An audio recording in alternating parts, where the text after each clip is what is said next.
মা আজকে নাকি আমরা বাড়িত মামু আইবো। ওই রেফুত অনেক বছর পর আজ তোর মামা আমরা বাড়িতে আইবো। মামু যখন বিদেশ গেছিল এই বেলা আমি কথা আসলাম। এই সময় তুই টুকি টাকি কাইক দিতি অনেক শুরু হয়ে আসিলি। মামু মনে হয় আমার লাগে মজা আনবো না। ওই আনবো তো বুবু।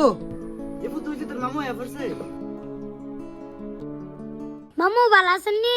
বুবু এটা সামিউল না? ওই ভাই এটাই তোর বাইক না সামিউল? মাশাআল্লাহ, আর বাজানো তো অনেক বড় হয়ে গেছে। হ্যাঁ আচ্ছা ভাই তুই হার আমি আইতাছি। আচ্ছা বুবু। নে ভাই সিয়ারটার মেতে ব। আইতে কোনো সমস্যা হয়েছে রে ভাই? না বুবু, কোনো সমস্যা হয়েছে না। মামু আপনি দিয়ে হালিয়াতে আইছেন, আমার লাগে দিয়ে কোনো আনছেন না। রে ভাই তুই বিদেশ থেকে আইলি আমরা দেখুন আনছিস তো ঠিক আছে, তোর বাইক না লাগে আনলি না? আসলে বুবু তোমরা একটা কথা কইতাম ভুইলা গেছি, আমি তো টিকিট কেটে আসি নাই। তাহলে কেমন আইছ?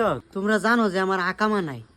এর পরবর্তীকালে আমি সকালবেলা কাজে যাইতেছিলাম, হঠাৎ করে পুলিশে দৌড়ে আমারে 7 দিন জেলে লেখে পরে বাংলাদেশে পাঠাইছে। হয়েছে আমার ফুতলে যদি কিছু আনার ইচ্ছা থাকতো তাহলে কত বলে আনতে লিলে? বুবু তুমি আমার এমনি কইতে পারলা? তো কইতাম না কি করতাম, মানুষের বাড়িতে বিদেশ থেকে গেলে কত কিছু লই আই। আর তুই এত বছর পরে আমার বাড়িতে আইস তাও হালি হাতে। বুবু বিশ্বাস কর, আমি ইচ্ছা করে আমার ভাগ্নে লাগে কিছু আনি নাই।